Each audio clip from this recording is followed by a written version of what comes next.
Hello guys, good morning. Ayan, so aking ngayon guys, nagkilabos ako ng okra. Tapos meron akong konting talbos, tapos inihaw na talong. Tapos meron ako dito sibuyas, kamatis. May sili tayo guys. Tapos ating sausawan, ginamos guys, ginamos. Nilagyan ko siya ng kalamansi, sibuyas, tapos luya at kamatis. Tapos maraming sili. Kasi mahilig tayo sa sili guys. So ito. Ayan. Tapos meron tayong kape. Ayan. So second hotdog. Tsaka si kuya niya. So ito lang sa amin. Ang sarap-sarap na nito. Ayan. So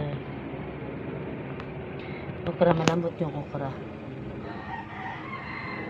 Tsaka yung talong malambot.